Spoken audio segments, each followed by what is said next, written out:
Hey everyone, thanks for joining. Today I'm speaking again with Lee Jussim. Lee is a professor of psychology at Rutgers, and he's also recently started a Substack. And he'd written a brief article about how he's being hounded by a bunch of academics, and it was a quote about Fiddler on the Roof. So I thought maybe Lee could talk about that, and then we could talk about what's going on in psychology. Hey Lee, how are you doing? Thanks for coming back on. Good. I'm good, Obaid. How you doing? I'm doing good, Thanks for thanks. thanks for having me. Yeah, so what's going on with you? So what did you do? How did you fall foul of 1,500 academics? Yeah. Um, I wrote an article that was critical of the rhetoric commonly used in psychology and academia around diversity, equity, and inclusion, because when you advocate for diversity, it kind of sounds benevolent, right? I mean, you want to be inclusive of all different kinds of people, and you want to have a welcoming environment. And, in terms of understanding the human psyche, you kind of want different perspectives in there. Who could possibly be against such a thing? It's like just so benevolent. Okay, so my article was critical not of those concepts. In fact, it actually endorsed that view of diversity. But I argued that the way diversity, equity, and inclusion is being implemented in psychology and through much of academia is disingenuous. That is, it's a lot of the rhetoric is framed in the way I just framed it, but then when it comes to delivering it, it's really exclusively focused, and this was in response to an article that did exactly this. It's almost exclusively focused on what I have come to think of as progressive diversity. So in the progressive worldview, there are certain groups that have been marginalized or stigmatized or oppressed or excluded in some way, and making the field more inclusive and welcoming and to diverse groups doesn't mean making the field welcoming to diverse groups. It means making it welcoming to those particular groups. And the full version of diversity absolutely does include making the field welcome to those groups. It's just not restricted to those groups. So, I mean, I really just got off a meeting with a white guy, whose father committed suicide when he was 3. I don't know. That kind of sounds like a hard thing in one's life, and you would think you would want, if we're making sure to be inclusive to people who maybe life has dealt kind of an unfair hand, he would be, so to speak, included in that kind of. People like him should be also welcomed and included in the field. But that is not what progressive diversity is about.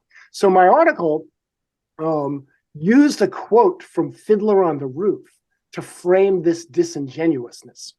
And in Fiddler on the Roof, which is a play about early 20th century Jewish life in Russia, probably the most famous song from the play is the song Tradition, which is about how, the centuries-old Jewish traditions are what kept the communities together in the face of all sorts of, oppression and stigma and poverty and all that sort of stuff. But as the song goes on, there are periodic things that stress the cohesiveness of the community. And one is the time he sold him a horse but delivered a mule.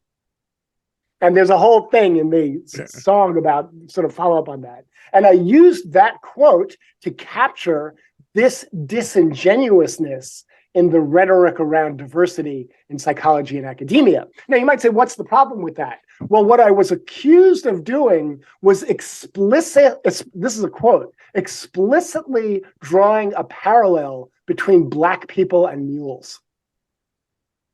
So once that charge is laid, now I'm a racist. I'm dehumanizing Black people. I'm drawing on the worst of these 19th century racist tropes, and I'm evil incarnate. So that's how 1,400 academics came to. They weren't only denouncing me. There was a whole coven of supposed racists who committed acts of comparable magnitude, and we were all denounced by these academics. Were all these academics in the field of psychology, or were they all over the place? They were mostly psychology. They were disproportionately psychology, but they were all over the place. There were philosophers there. There were like computer science types there. So my understanding of psychology comes from taking Psych 101 and Psych 201. So there's my limit. There's my limit of it. But everything I've seen or read or people I've spoken to, if you go into therapy, it's about helping yourself so that you can have some tools so you can. It's not that you might not need to go see a therapist anymore, but at least you have some tools where you can deal with some things on your own. But when psychologists are, or professors of psychology or even clinical psychologists, when they're saying that, oh, you've compared black people to mules, which you didn't, and then they're so weak and they're so like they're so easily offended, or that you can damage them so much.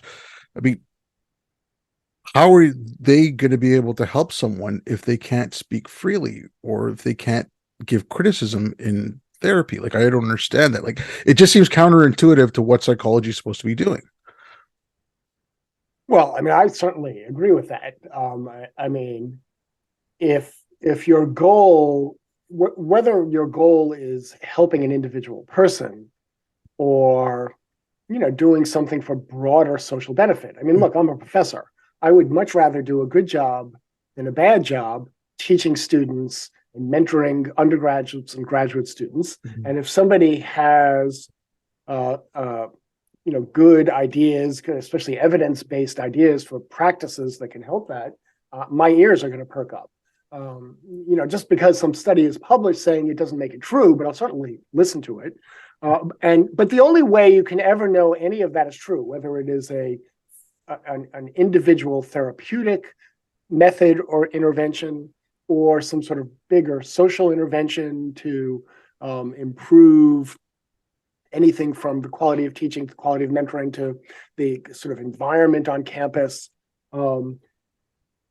Those claims can only be vetted by robust and vigorous social and public discourse. That means such claims need to be subject to vigorous criticism, including skeptical criticism. And if you close that avenue off, you run a serious risk of adopting practices that are, appealing bullshit that are either ineffective or dysfunctional. And in fact, there is really an excellent New York Times op-ed that came out within the last day or two by Jesse Singal. He's sort of a science reporter on the pervasive ineffectiveness of diversity, equity, and inclusion, not just in academia and corporate settings. That if you look at the now substantial evidence about whether it's diversity trainings or diversity programs,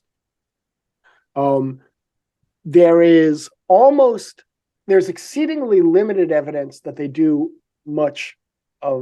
provide much benefit. Mm-hmm. There is a fair amount of evidence saying they don't provide any benefit whatsoever. And there is a smaller subset of studies that look at unintended side effects that often show those to produce sort of a net negative. So for example, certain types of diversity, equity, and inclusion programs are demoralizing to people who are not members of the group that are the targeted beneficiaries. So, if you believe that the incentives or rewards or benefits are going to primarily or entirely to people not like you in your organization, that's going to be demoralizing. And that is one of the messages some of these programs convey. There's one other study that also just came out.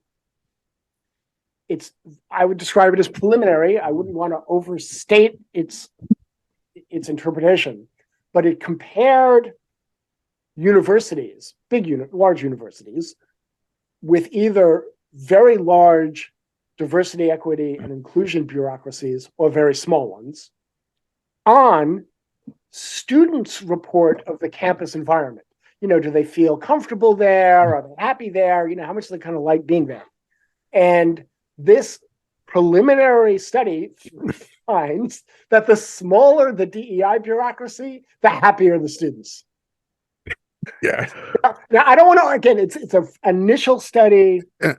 It's non-experimental, like it's comparing different universities.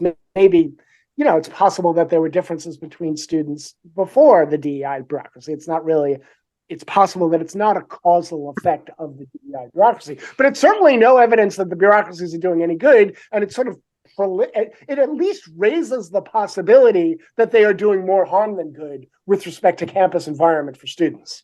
Yeah. I mean, I think there was one out in 2020 or 2021 by Musa Gharib or something like that. Musa Al-Garbi. I mean, I Yeah. don't know if I've seen that, but he does very good stuff in general. But that was at the Harvard Business Review, I believe. And it was, I think he said he looked at 30 years of diversity trainings. And, this is some of this predates the quote unquote woke stuff. And I think it was 800 organizations. And it was the same. His results were basically the same thing. Majority of the time, it did absolutely nothing. And, worst case scenario, it actually made people more racist or more bigoted and stuff. Right. Yeah. I mean, it's worse than that, because even if it does nothing, even if it has a small benefit, it potentially requires such extensive resources. One, just the costs from these bureaucracies, or the costs of hiring diversity consultants for trainings or other kind of interventions, and the human cost. If you're subjecting 100, 200, 500, 1,000 of your employees to 3 or 4 or 5 hours of these trainings, and the trainings produce little or no benefit, the cost is just to the organization, whether it's an academic organization or a corporation, not just in money, although yes, in money, in the time, right? That's, if it's 500 people spending 4 hours over a week or two doing these trainings, that's 2,000 person hours to accomplish nothing that they could have been applied to getting their work done. Yeah. A question on this, like when you're talking about the studies and stuff, and I asked you about how is that a good way for psychologists, how can they think like that? But I keep hearing a lot about the replication crisis, and I mean that's even going into the hard sciences and stuff too. Is it a case of the students being trained in faulty methodology, or not recognizing what good methodology is, so that's why they're able to latch on to these ideas that just look wrong? I was wondering if that's is it is it a chicken or egg thing type of thing here? Well, in some sense, everything comes down to methodology and philosophy of science. Everything with respect to figuring out what's true empirically, right? So it's the philosophy of science is what tells you what methods are appropriate for reaching what kinds of inferences. And so you need the combination of a strong sort of system for making logical inferences, followed by application of that methodology to any particular psychological or sociological or social problem issue that you apply to. So that's sort of my eggheady academic answer to in some sense, everything is methodology, right? Because if the methods are rigorous, to know whether something is true, so, to know whether DEI bureaucracies make up for a better university, that's to know whether that's true, to know whether microaggression trainings improve the campus climate or the departmental climate, to know that requires high quality methods. To know what a high quality method is requires training in method statistics and the philosophy of science that glues all that together. So yes, in some sense, that is the answer. But you were asking what's the problem? Is it a chicken or egg problem? In my opinion, a lot of people go into the social sciences politics first, that they have political agendas and political issues, and they think they know the answers, and then the the science is then crafted or distorted to advance that particular political agenda. So they kind of think they know the answer up front. Now, in some sense, ultimately, what makes that a problem are the methodological issues, but the corruption of the methods begins with the political axe grinding. Now, you could unpack it by having a very strong training in methods and statistics and sort of philosophy of science, but many people don't have that. And so you get, I would argue, what you get a fair amount of is propaganda masquerading as science. And and it's very difficult for a layperson, because when I say masquerading as science, there could be experiments, it could be statistics, it's going to be published in a peer-reviewed journal. It kind of looks like science. And unless you have that really kind of strong training, it's very hard to unpack it as basically bullshit. And this is one of the things I do in my Substack, is I'll take articles periodically that have this sort of veneer of scientific credibility, and I'll show, there's no reason to believe any claim in this article. But that is hard. That's not an easy thing to do. So, like, when you mentioned the political axe to grind, so I mean, I've been following this stuff for a while now, and you see in K through 12, you're seeing teachers being interviewed. And it's like, oh, we want our kids to be activists. And I'd spoken to Michael Schellenberger about this, because he was talking about studying to be an environmentalist and that. And to me, it seems like kids or students are being taught to be an activist instead of being taught the subjects. Okay, you want to learn environmental sciences, learn meteorology, actually get expertise in your field, and then use that expertise to further your activism. But now it seems like they're taking their activism to further their field, and they know nothing about it. And it's so it seems to me like that. Like, I mean, I could be like, again, I'm outside looking in, so I don't know if that's what's going on or if that's part of it anyways. Well, I mean, that probably is in the mix. And I don't want to overstate. Like, if a scientific finding is really well established and it's around a problem, then it does become reasonable, I think, for a person to, I would agree with you, first develop the expertise that is required to understand the nature of the problem, and then also want to do something about it. Now, environmentalism is kind of interesting. I mean, the big thing there is global warming, although it's not only global warming. It's preservation of natural areas and kind of related to global warming, but not exactly the same thing, is the dramatic decline in biodiversity. There's also more and more species are both going extinct and on endangered, and you have precipitous population declines. All of that, as far as I know, I mean, look, I'm a psychologist, I'm not an environmentalist, but my understanding is kind of a layperson reading that stuff. I think most of that is really well established. So for a person to come along and say they want to do something about that is not unreasonable. But to become an expert on what to do about that probably requires developing expertise in psychology, sociology, and public policy. You can't become an expert on that just by becoming an environmental scientist. Because you can document that the world is getting warmer, or that there's certain species are in decline, but that tells you literally nothing about the best policy avenues for coping with that. Nothing. And no matter how many PhDs you have in biology and environmental science, you might have some good ideas, but you have no more expertise on public policy than anybody else, unless you actually have expertise on public policy. Yeah, okay. I mean, I can see that, but again, like you've done a bachelor's in whatever meteorology, then you do a master's in public policy, and you can marry the two. But at least you've got a background in what you're talking about. Yeah, and, yeah. It's because it just seems to me like this is all self-defeating. I mean, I'm seeing it now more and more in STEM. I mean, there was the one thing that came out yesterday. It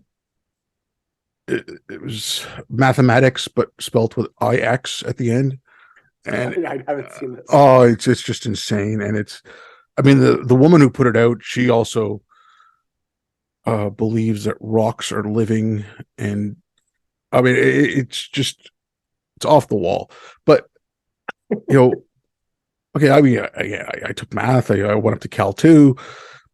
There's a lot of work to be done, and if a teacher's wasting time on this kind of nonsense, like the class is not going to catch up. I mean, when it comes down to this kind of stuff, like the woke nonsense, my biggest issue with it is you're not dealing with the issue. You're not dealing with the primary issue. So, I think in the United States, it's something like 65% of the kids graduate high school can't read and write at grade level. And I think it's like in the 80s for mathematics. And it's okay. So fix that problem. But they're so focused on so much other stuff that you're not, kids still can't read. Kids still can't, do basic mathematics. And it's like, okay, well, if you want kids to believe your propaganda, because that's what I'm going to call it, at least teach them to read so they can read it. But I mean, it's kind of self-defeating. Look, I'm not an expert on K to 12. So, but I completely agree with the sentiment that what K to 12 should be about is, developing, a set of core skills, right? So yeah, I mean, math skills and not like reading comprehension and writing and scientific skills. There's no reason you can't do that. Most kids can't be. Well, there are lots of reasons, but there's no good reason, in my opinion, that most kids can't be exposed to a seriously rigorous curriculum at some point. So, and that is more valuable than turning them all into little political activists. That's completely true. At the university level, you have, this infection by political activism. It's kind of not completely, but partially replacing sort of rigor and merit. I mean, I'm working on a paper now titled A Defense of Merit in Science with a fairly large group, 20, 25 other collaborators. But the reason a defense of merit in science is warranted is because normal indicators of merit are being, sort of corroded and discarded. I mean, it's not completely gone, but, and being replaced with things like diversity, equity, and inclusion. And even if you can make a case for DEI, I think there's a non-absurd case to be made. If you're doing something on chemistry or psychology, really that should be evaluated on the basis of the quality of the science, not the identities of the authors. That strikes me as really kind of ridiculous. So it's even worse than that because, kind of like this recent denunciation that sort of opened this, this podcast, the political movement to advocate for DEI is having downstream consequences that are corrosive to academic freedom and free inquiry. So, the most recent case, far more extreme than anything that happened to me, was the professor who got fired in an art history class showing this medieval masterpiece that, among other things, depicted an image of Muhammad. And she did it with this warning. She told the students she was going to do it. She recognized that, this might be forbidden for some of them. She told them that it was optional, that, you could, exclude yourself from participating in the class. So she did everything right in setting this up. It's an art history class, for God's sake. It is a the painting is a masterpiece. And she got fired, allegedly on grounds that it was Islamophobic or making students unsafe or whatever the hell it was. And it was the DEI office that powered this and justified this. So you have this corrosion of academic freedom that is, I don't know whether it's intentional or not, but whether it's intentional or not, it is clearly an effect of this sort of growth of DEI type stuff throughout academia. And one solution, this is your K to 12 comment is where I was going with this. In academia, one potential solution, it's not being implemented yet, but one policy solution that I have heard that I think is a good idea would be for states. I mean, states have a lot of control over their state university systems, to designate a minimum of one of their state campuses to be DEI free and to be entirely based on merit, whether it's for admissions or faculty hiring. And now, that leaves plenty of DEI-based colleges and universities in the state. So the people who want it can have it, but it provides an alternative to people who want something different. And then, now you have sort of, should that actually take off, you would then have something like a national quasi-experiment. Which universities are producing, better professionals, better scholars, and better scientists? The DEI universities or the merit-based ones? Now, and I have to admit, because it's never been done, we don't really know the answer. The DEI argument is that this produces, a better world. It's hypothetically possible. I would have to admit, until the study is done, it is hypothetically possible that those DEI universities will produce better scholars, better doctors, and better lawyers. It's possible, but it would now become a falsifiable hypothesis. Yeah. Okay. But I don't think it will. And I mean, okay, again, this is K through 12. So you've had certain experiments like this run in some ways, and I'm going to ramble for a bit because I want to just kind of lead into my next thing. So I keep bringing up the Dalton School because I think it was one of the ones that was the most written about. So, they split their kids up into affinity groups for 45 minutes a week, and they told them what was good about their race. And if they were non-white, they were oppressed. If they were white, they were oppressors, blah, blah, blah, blah. The kids started looking up what's good about my race, what's bad about other races. And they all turned into ethno-nationalists for the most part. Right. And the school is still having racial issues to this day. Now, I'm looking at that, and I don't want to get into the gun argument in the States. I mean, that's a whole separate thing. But a lot of the shootings recently, like there's that guy in Buffalo. There was, I'm not talking about the one in Monterey yesterday because it was an elderly gentleman. These are, like the ones that they had, like I said, the one in Buffalo, and there were a few others around that time. They were, 18 to 20-year-old men or boys or whatever you would call them. And this stuff is being in schools, like in New York State, it's been in schools since like 2000, I think in high school since about 2013. So my whole thing is, okay, you're creating maladjusted kids. You're creating kids who are, I just said it's, it's a school to extremist pipeline. Like they can go to Antifa, they can go to the Proud Boys, they can go to whatever, right? Like I know you studied some of the online extremism. But so these kids aren't well adjusted, and then you give them the access to the guns, and they're seeing everything through that lens. And I'm actually kind of surprised there's not more mass shootings. Or maybe some of these kids are taken to the point, instead of going mass shooting, they're going to, kill themselves.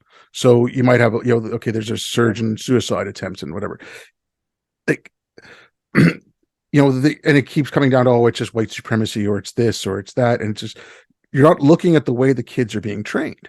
And I mean, like I said, I'm doing my little 2-bit psychologist impression here, but that's the way I see it.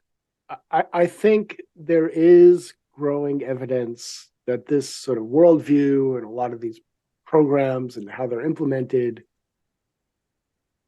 actually does ratchet up ethnic and interethnic and intergroup tension. I think that's probably true. I think anything is possible. There's been this low grade progression of these sort of mass shootings for a long time. I think even I would hesitate to make a direct linkage between those programs and these shooters. I think I'm hesitating. I mean, it's not ridiculous. But I want to believe that that's a stretch. That's as far that I want to believe that it's right. Even I don't want to believe those programs are contributing to mass shootings. I don't want to believe that. I can't say I know it's not true, but I don't want to believe it's true. I mean, like, okay, again, like I said, I'm not trying to say that I'm not being definitive here or anything. I'm just looking at it. I'm like, you've done this over and over again in schools, and you're seeing how the kids are reacting and how they're. And then to some point or other, you're going to get, let's say before there was 1% who was going to turn some sort of extremist. Maybe now it's only 3%. But, number of Yeah. students in the United States, that couple of percentage points gives you more people. And then again, like I said, we can get into the gun debate, but that's a whole other, Yeah. Yeah. Yeah. but again, like I'm not saying it's the only contributing factor. I'm just saying that that could be something that's leading to, kids not being stable. It's just, I mean, you talk about the interracial conflicts. One of the things I see with this is, I mean, it is doing that. It's okay. Well, Asians have white privilege, or I talked to you about this. Like I said, pretty soon you're going to see, only Jews of color can face anti-Semitism, and I I'm know. seeing things like that. And I told you I that a know. couple of years ago. You And did. and I mean, it is creating that in-group out-group thing. I keep thinking back to Yeah. those studies where they took students and said, okay, you guys like chocolate and you guys like vanilla, talk about ice cream flavors, and then you, with something as innocuous as that, you got in-group and out-group Right. struggles. When you put race into the mixture, where you're saying, Yeah. uh what did I see? I see yellow privilege. Keep Yeah. bringing up this Yellow conference. privilege. There's a conference in Toronto a couple of years back. One of the people who led it is the head of one of the school boards in Ontario, and it was brown complicity in white supremacy. It's all these things, like you're Yeah. pitting people against each other based on Yeah. something very fundamental, and it's gonna. Yeah. I can't see how it won't cause conflict. Well, I mean, it's pretty clear that it does cause conflict. I mean, I think that's really pretty clear at this point. What the defenders would probably claim something like, there's a long history of white backlash to any sort of program to improve the quality of life in the United States. I don't know other countries as well, for Black people. And that would not be wrong. There is this history of white backlash or white lash to like anything. In Jesse Singal's article about DEI programs, he points out correctly that, I don't know, in the early mid '60s, an overwhelming majority of Americans had a negative view of Martin Luther King. So there is this history of resentment towards anything designed to improve life for all sorts of marginalized groups. And they would argue that that's what's going on with the DEI programs and the sort of ethnic studies and all that kind of stuff. But I think they're wrong. I think they're not completely wrong. There may be an element of that as well. But if the idea is that the only reason conflicts are being ratcheted up is because people resent improving conditions for people from marginalized groups, I think they're wrong. I think they are oblivious to the us versus them mentality, and some of the really sort of virulently hostile language and rhetoric that is emerging from advocates of that stuff. So there's just article after article in the peer-reviewed journals on, whether it's toxic masculinity or parasitic whiteness. These are not. This is not rhetoric designed to improve anyone's quality of life. It is just degrading demonization rhetoric. So, that creates conflict. I mean, okay, for like a lot of this stuff, I have it in my government. Like right now, the Canadian government is teaching.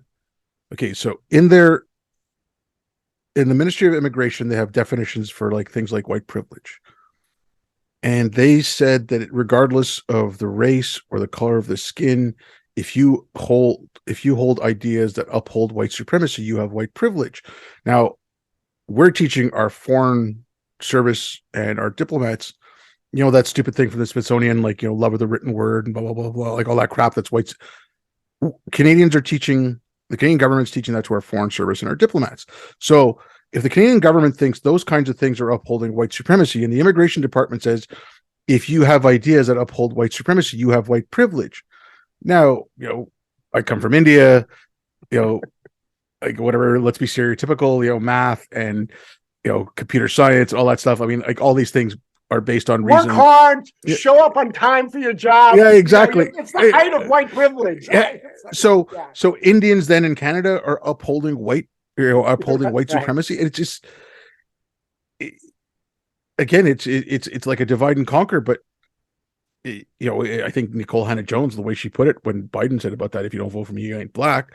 She said, okay, it's not just being racially black, it's being politically black. So you're then dividing up all these small races. And I find that the anti-Semitism thing, like it's still number one hate crime in Canada. I believe it's the number one in the United States as well. Yeah. Yep. But a few years back, it was kind of like, okay, guess what? No longer a protected class because Jews have white privilege. Jews are white, especially European Jews. And so no longer considered privilege. And I mean, I don't know if you read Nicole Levitt's article or if you heard what had happened to her. Oh, yeah. Oh, sure. Yeah. She and I are kind of in touch. So, yeah. And I mean, she was basically told that, sorry, don't bring that up because you have white privilege. Right. And she's like, but I'm Jewish and, this is affecting me. Or I don't know if you read David Bernstein's new book, Woke Anti-Semitism. Yeah. I haven't. I've read part of it. I mean, he's been on a tear, but in part, it was a reaction to his experience of stuff very much like what you just described for Nicole Levitt. So, I mean, my government, for Christ's sakes, they hired a guy who, okay, he became a naturalized Canadian citizen. He keeps calling Canada a colonialist country, blah, blah, blah. Like all the woke nonsense, right? He's now living in Lebanon, I believe. He got hired by the Canadian government. He was paid $150,000 to teach our national broadcaster anti-racism. And the guy was a raging anti-Semite. I mean... Oh, I remember that. Yeah, I saw that. Yeah. Okay. And I mean, they're saying, oh, well, we vetted him. Like, if you vetted him, and you didn't see that, either you agreed with it or your vetting's lousy. But it's like the same DEI that he's pushing, you brought into our government. And they're not looking at that, at the bad effects of it, or why it's just like, it just seems like they want to just turn off their thought processes. Just say, let's this sounds good, we need to do something, we're going to do it. It's just doing something for the sake of doing it. It's nuts. Well, yes. I mean, yes. It's propagandistic, it's Orwellian, and it is, I mean, this is one of the reasons I was interested in becoming a social scientist many decades ago, was the potential to be able to answer questions like this with actual hard scientific data, social scientific data. Does the DEI program work? Does, such and such an intervention have such and such an effect? What I naively at the time, I had no idea about the extent to which political axe grinding could distort scientific claims. I mean, I just, when I was, whatever, 24, 25, 27, learning how to do this kind of thing, it just was not on my radar, the extent to which that was possible. And it's because, part of that is, for many things, people don't think they need data. So, I mean, that was sort of the point of Singel's op-ed, was that, these programs are being pushed by people who just believe in them and who make persuasive arguments and lead other people to believe in them. And it's rare that anyone comes along and tries to evaluate whether they have any effectiveness. It's not that rare because there's now enough studies, but over enough time, there are enough studies to begin to do that. But even though there are studies able of doing it, most people, when discussing this sort of thing, including people who are psychologists who should know better, don't look at the data. They're like persuaded by, the benevolence of the argument or something like that. Okay, talking about data and stuff, because I know you did a lot of work on implicit bias and you were like debunking it quite a bit. And a lot of this stuff is based on implicit bias. So, I mean, like, its foundation is wrong. So how are you getting, and if you can't question its results, I mean, that's another thing I hear. Like, oh well, we've got this data. It's like, oh well, the data is racist itself. The methodology you used was racist. Just another why not? But if you want to go into like the implicit bias and how that works with this, that would be kind of interesting to hear. Yeah, well, so I mean, I just gave a partial a talk that included that. There's implicit bias as science, and then there's implicit bias as intervention in political rhetoric. So, and they're connected, but they're not the same thing. I mean, I would say that the scientific work on implicit bias has been it has been most effective at influencing the political rhetoric around these issues. Whereas establishing anything that's actually scientifically true, it's been far weaker at.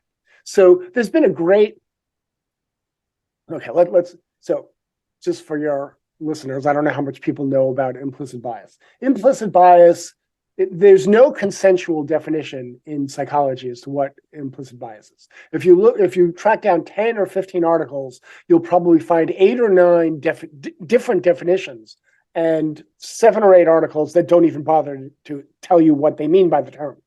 But shorthand, it's something like unconscious racism or automatic racism or knee-jerk racism. That's kind of what people seem to think it means. But there's been a great walking back over the last 10, 15 years so of almost every claim made about implicit bias. So the workhorse measure for claims about implicit bias is the implicit association test.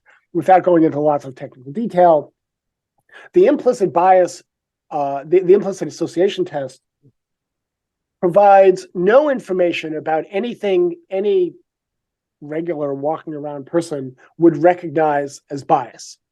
What it tests is how quickly people respond to certain categories.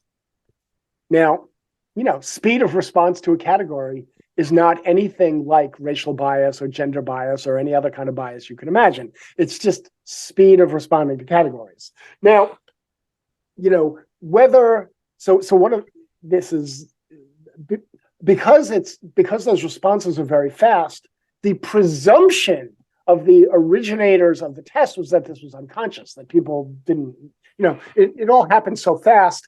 They have to make these judgments so fast that it couldn't possibly be conscious, which this is one of the silliest arguments I have ever heard. Or the silliest presumptions, because it's almost never articulated in exactly those terms. But as you know, I'm an avid tennis player. I'm not as good as I used to be. I'm 67. I've slowed down a little bit. But when you play tennis, you're not playing unconsciously. You're trying to win the point, right? Which means, if your opponent hits a good shot, you're trying to keep it in the court and not make an error. And you're trying to hit good shots so that they miss the ball, right? Now, sometimes in tennis, you come to the net. This is you, and you volley. Even at my amateur level, there were guys who could rip the ball 80, 90, 100 miles an hour. If you're at the net, that means you have, I don't know, like a third of a second to take your racket, move it, identify the trajectory of the ball, move your legs to get there, and then get this, kind of small racket head on the ball. Like a third of a second. And yet, at my level, most of us are pretty good at doing that, actually. Now, if you don't play tennis, it's actually very difficult to do. But if you do it a lot, it's actually, it's difficult, but it's not that difficult.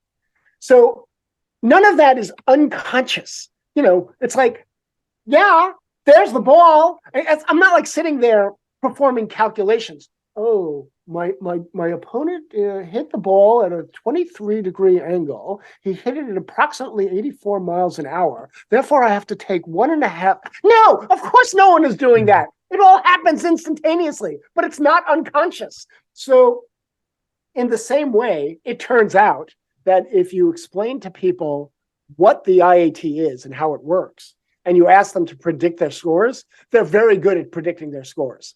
So there's nothing unconscious about implicit bias, despite the rhetoric around it. On top of that, its predictive validity, how much it predicts discrimination, is controversial. There are some large-scale studies finding it predicts minimally. There's some finding that it predicts certain things better than other things. That's an unresolved issue, but some people would claim, and I'd be one of them, that there've been 25 to 30 years worth of work on implicit racism and implicit bias.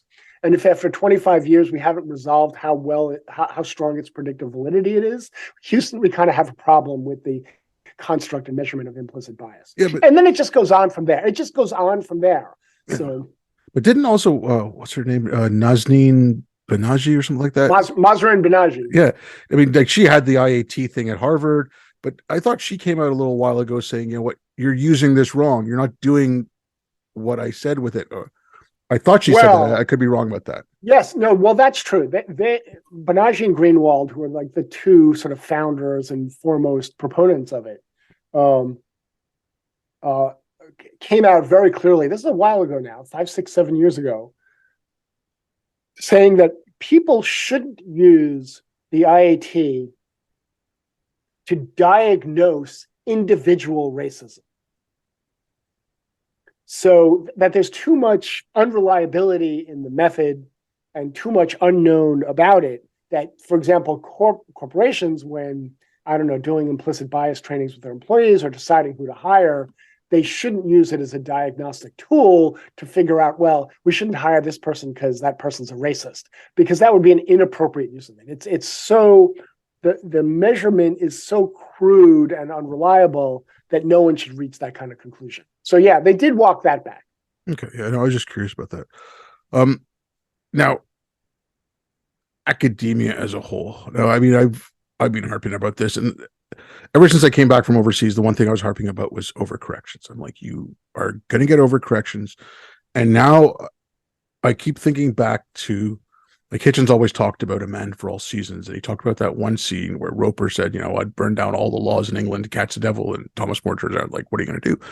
And I'm seeing all these overcorrections happening, and it's like, okay, but you've gutted your institutions that provide you sense making. You've gutted your defenses.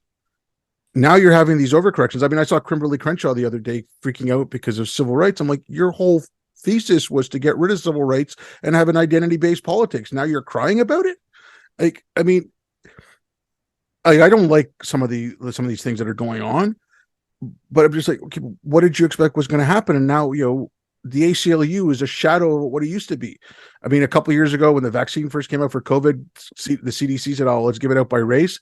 And then 2 days later, they pulled it back. And everyone was like, see, it's okay. They pulled it back. But now you got medical schools asking students to take diversity pledges before they get into medical school. So it's to me, it's that like academia. I don't know if it's, and I don't want to shit on academics here or anything, but I don't know, is it because for the most part, they're bookish and they don't want to fight that they've let this stuff go? Like, what's coming in through physics and stuff like that, that's coming through the DEI departments. They not want to say, well, they have a PhD in social studies or, anthropology or race studies or whatever. So they have that expertise. So we have to listen to them on that. Is it like, or is it just, I don't want to put up a fight? Like, or is it a mixture of a lot of things? I don't know.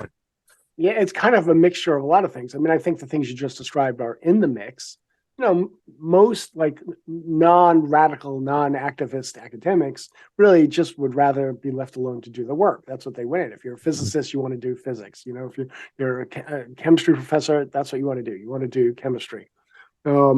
So I think there's a lot of people who,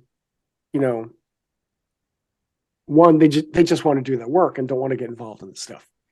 But if to the extent that they pay attention at all, it's not hard to see people getting, punished in one way or another, either, losing positions or being publicly humiliated or whatever. And it's like, I better keep my head down because I just want to do my work. I just don't want to get involved. So you have that component. But one of my former students who completed his PhD about 4 months ago, for his dissertation, did 2 large surveys of professors in the US across the disciplines and one of graduate students. Both had sample sizes upwards of 2,000, like 17, 1,800. And one of his questions was that he just asked them to sort of self-identify their sort of political views, their political ideologies. And among the faculty, 40% self-identified as radicals, activists, Marxists, or socialists. That number was almost 60% among graduate students. Jeez. So these are very, very high numbers of people on the far left.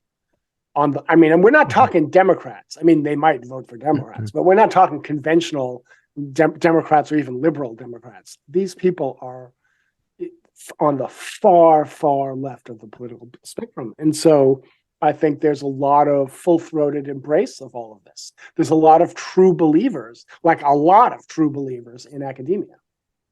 Yeah, I mean, you're talking about the sciences and stuff. There was a case in Montreal recently. I think it was last year. He was a professor of chemistry, and he put in a request for a grant. And when he said he was going to be hiring people based on merit, because he wasn't going to be hiring on a diversity thing, he didn't get his grant. I mean, and Pat's South Asian. Pat's from India, and so they're like, oh well, you're advancing white supremacy. It's just like, and he was the same thing. He's a professor of chemistry. They were doing a research project. He wants chemists. He wants people who know what they're doing in chemistry. And I don't know what branch of chemistry it was, but which, to me, that makes sense. Like if I'm running that I want people who know what they're doing. Yes, you might want some administrative types or whatever to help you, like you said, like help get grant funding or, do presentations or whatever, but you need chemists. And so to me, it's just like, okay, we're gutting our institutions. Okay. Yeah. Kendi has won. In academia, Kendi has won. Yeah, you're either a racist or an anti-racist. So unless you are actively fighting racism, say by hiring people on your grant for diversity-related criteria, then you're a racist. And of course, we can't give grants to racists now, can we? Okay, I mean, again, this goes back to like how are I know like the skewing of who's Democrat, who's left, who's right, whatever. But still, how are this is Jonathan Rauch's humanitarian threat to liberal science. It's smart people are allowing this to go through because, well, yes, we want to fight racism. Yes, racism is bad. I mean, I agree with all those things, but at the same point, like you're supposedly intelligent people. Like, can't you look at, well, this is not going to fix the problem? And I was talking to Greg Lukianoff recently, and I said, I don't care if a university has a chair in alchemy. If they want to put up a chair in alchemy, go ahead. But that chair in alchemy cannot then dictate to the chemistry department how to do science. And the same thing should be with, like all these courses where you have like all these people going back into the administration, all these people going back as like DEI officers, whatever. You can't have these nonsense, fields setting policy for the university. And I don't see how I'm still baffled by how that happened. So am I. I mean, that's really the short answer. It's like many of these fields are non-empirical. Somehow, this sort of postmodern idea that what matters is the narrative, that's been victorious also within academia, which is why no one needs evidence that a DEI bureaucracy or a microaggression training actually is effective. There's a good narrative. There's an anti-racist narrative surrounding it, and you're either a racist or an anti-racist. And there's and this is a compelling story about how this is anti-racist. So we're all good. Let's all just dive in. That's what it looks like. Yeah, I mean, okay. And I'm like just me beating a dead horse, but it's this. What really bugs me about this is, okay, I'm not a Trump supporter, never was. When he ran against Hillary, I said, okay, if I was in the States, I would vote down ticket. When he ran against Biden, I said the same thing. I said the best thing you can do is vote down ticket. Not one of those two idiots deserves my vote. That was my take on it. But a lot of the people who said, "Oh, vote for Biden, the woke stuff will stop. It's Trump is just aggravating it." Like, did they just not realize how much was taken over? Because I mean, some of those people are now saying, "Okay, we got to start up new institutions." But you said if we voted for Biden, we could save those institutions. So either you didn't know what you were talking about, and now you're admitting defeat. But it's like I'm like I still keep going back. Like you wasted 4 years under Trump. I think academia was lost by 2016. I think journalism was lost by 2016. But you might have been able to start shoring up some of your other institutions. But again, like Trump was an insane moron, and I can see why people want to focus on him. But at the same point, a lot of these people also started off, oh, well, Trump got elected because of people were pissed off at what was going on the left. So instead of fixing their side, they fixated on the Orange Menace.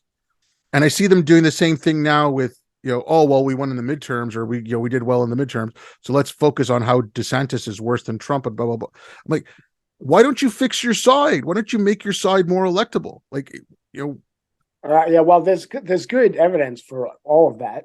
And actually, Andrew Sullivan had a very nice piece after the election where he pointed out that what you had in the elections are widespread rejections of extremism. So, most of the Trump candidates, the Trump supporting candidates in the national elections, the senator and congressional elections, most of them lost. But what Sullivan pointed out correctly was that in many of the more local elections where, say, school board members were up for re-election after implementing critical race theory inspired type policies, dividing students by race and confessions of white privilege and all that sort of stuff, they almost all lost also because people hate that shit. So what you had in the electorate is this widespread rejection of extremism on the left and the right. Okay, so on top of that, Thomas Edsel, who's a New York Times writer, has this very nice essay. I don't remember whether it was in the Times or somewhere else, showing there are different Democratic congressional caucuses or groups designed to elect Democrats, and the far left ones have had extremely limited success in getting people elected. There's a more sort of center left group that has a tremendous record of getting Democrats elected. So, when I say tremendous, it's like the far left groups have elected, single digits numbers of people going back like 6 or 8 years. The center left group, I don't remember the numbers. It's something like they've won 35, 40 elections, in contested districts in the same period in the last 6 or 8 years. So there's just abundant evidence that people reject extremism. And if you want to win elections, you want to tack towards the center. That's, Democrats are going to be left of center and Republicans are going to be right of center. But if you want to win, you're generally going to want to avoid the extremes. Okay. So I think that's completely right. I think it's Ann Wilson, who is a Canadian social psychologist, has a really excellent paper, which I think her collaborator and graduate student wrote this up for The Atlantic, which showed that, or I forget whether it showed it exactly or sort of was indirectly consistent with this.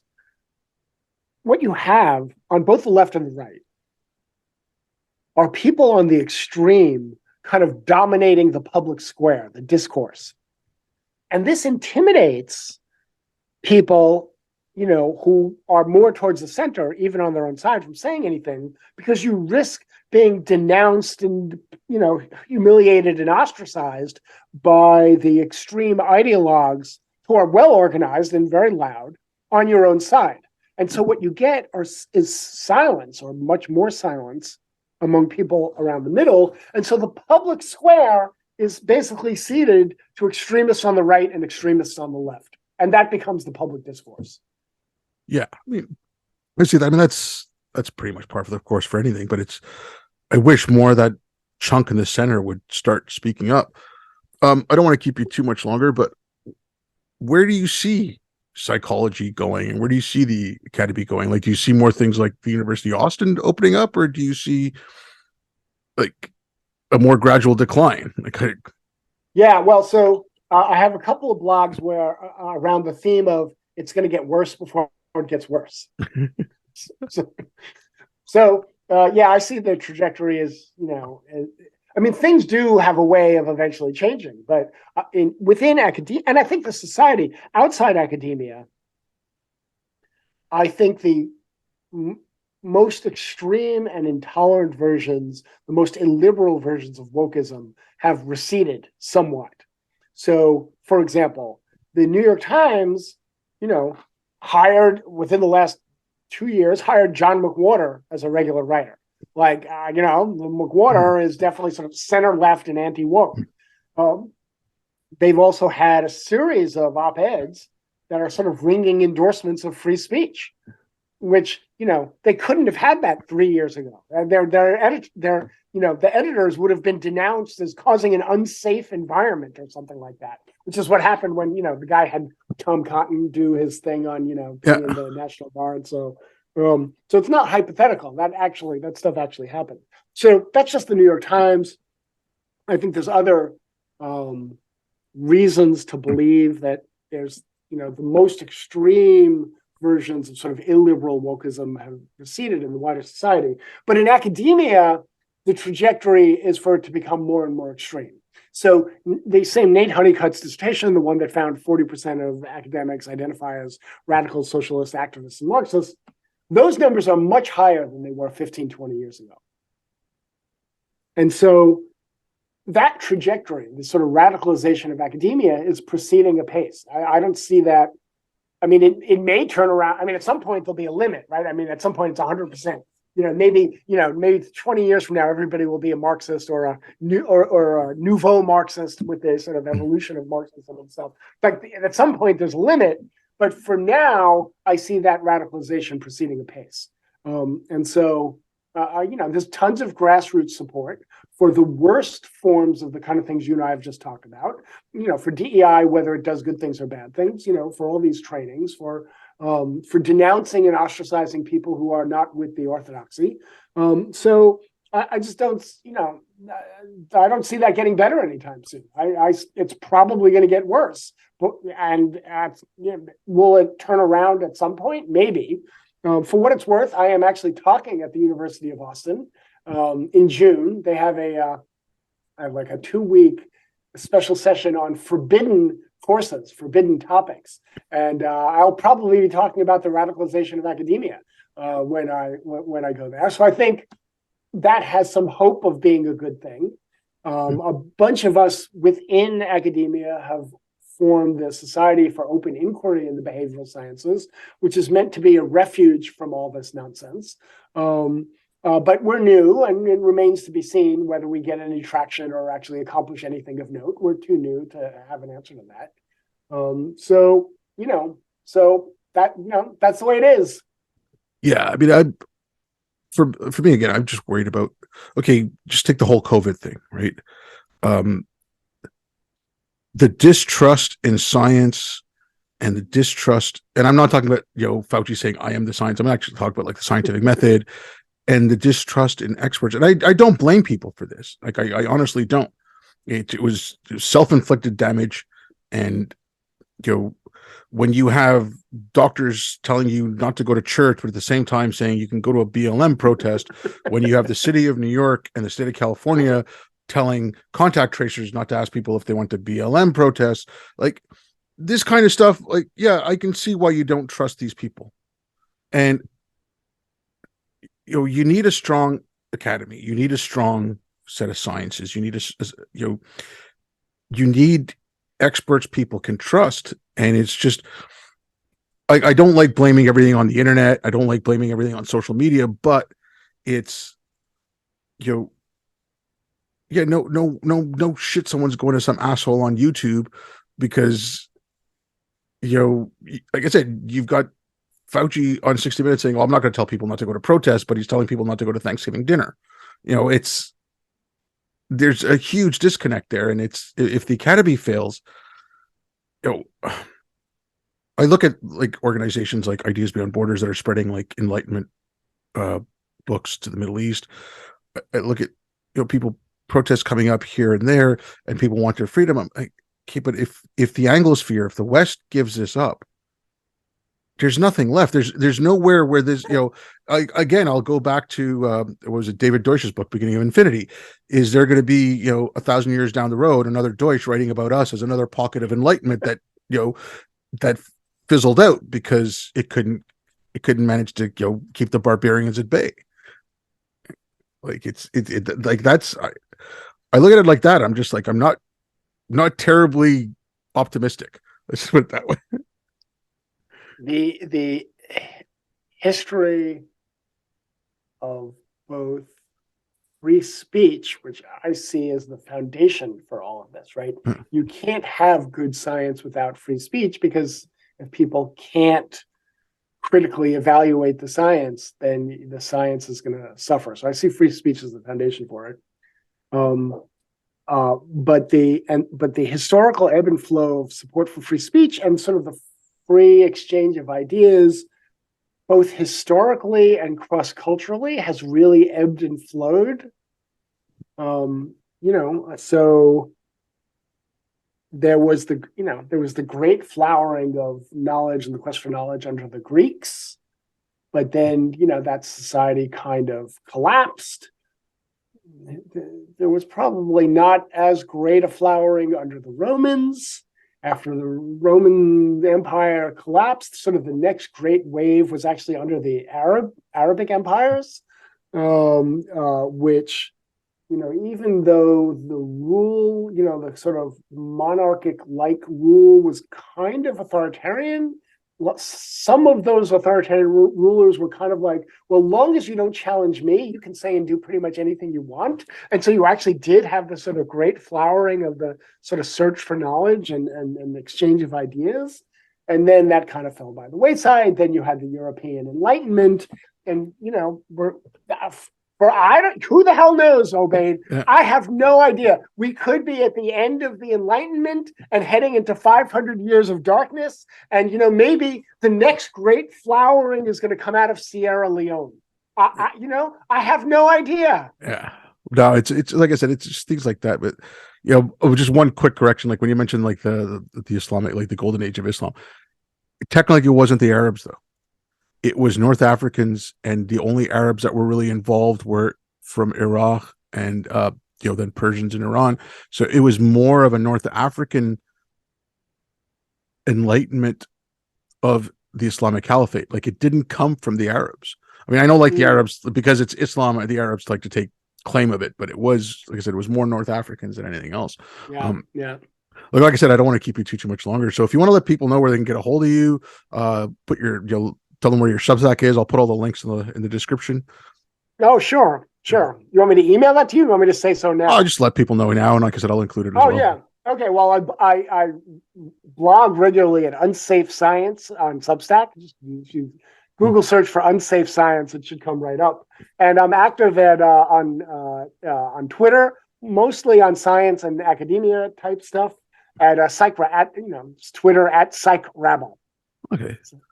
Well, thanks a lot again, Lee. It was good talking to you, and hopefully we can do it again sometime in the future. There's enough crap going on, Obaid, that I am sure our paths will cross again. So, thank you. All right, thanks a lot, and thank you everyone for listening.